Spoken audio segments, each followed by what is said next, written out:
This is the PL-89 calendar. The PL-89 calendar is the method, is the apparatus, is the technology, if you will, through which Gematriona runs. If Gematriona is a program, then the PL-89, I'm guessing, might be compared to like an operating system.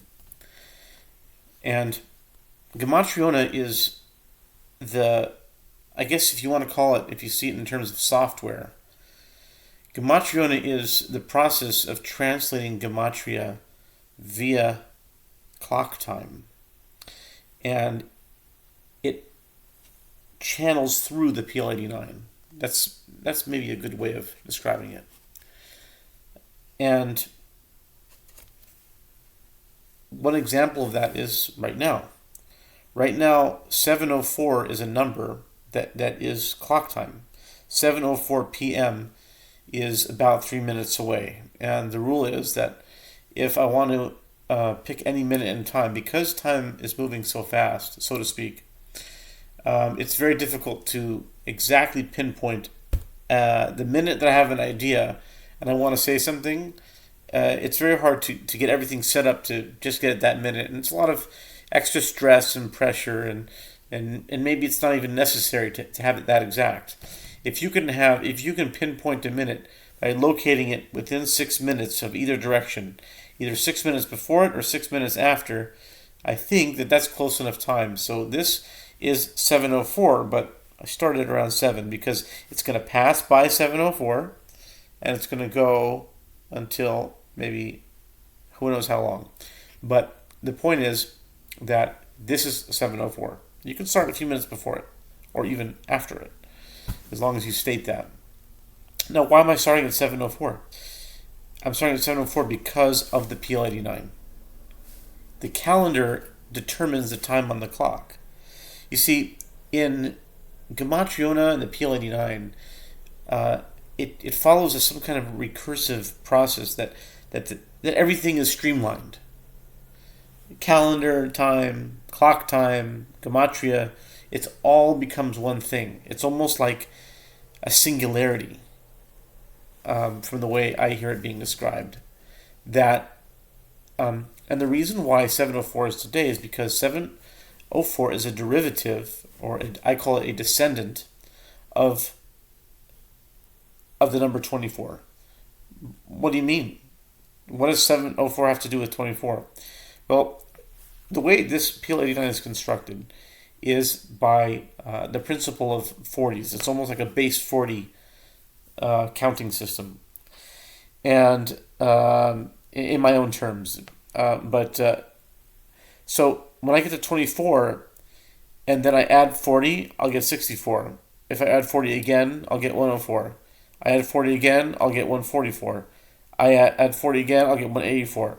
Add 40 again, I'll get 224.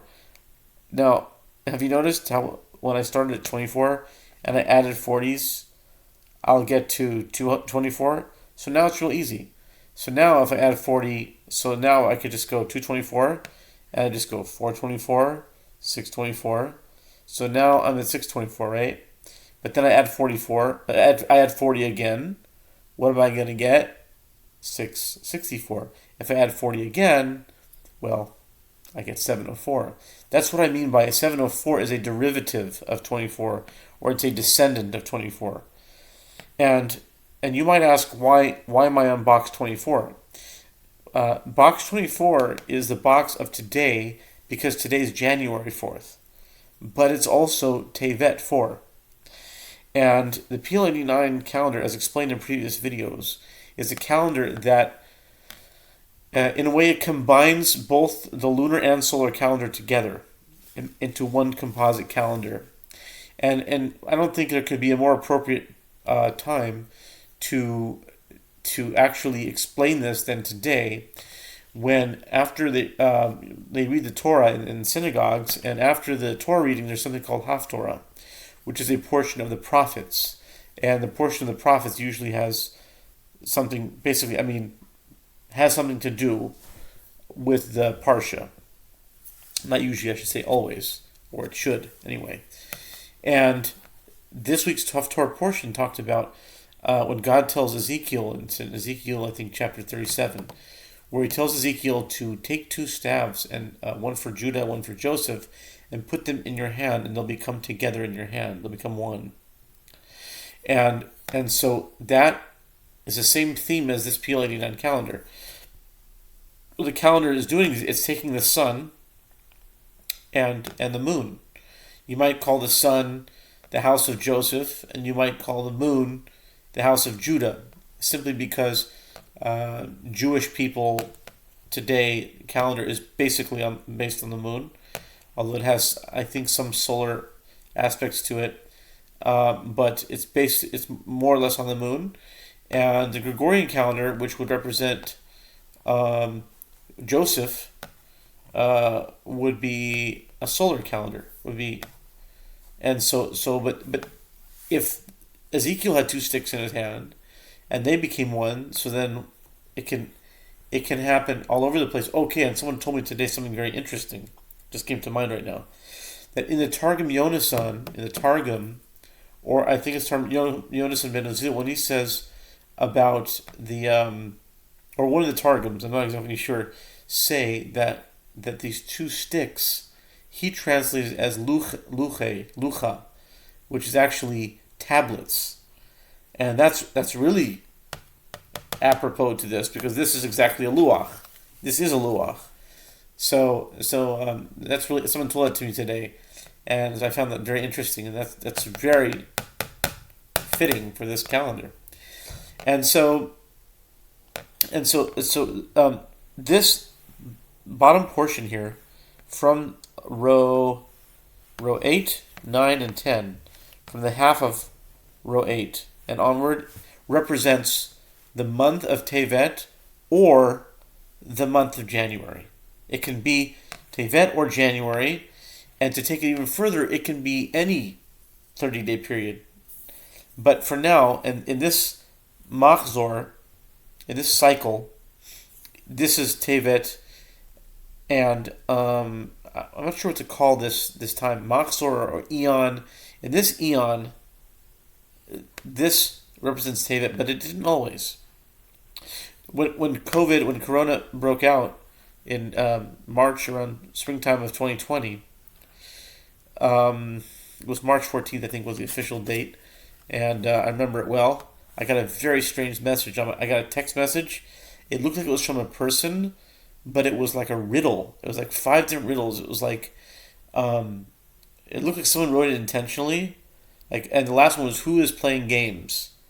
It was like 2 for 3, 5 takes all.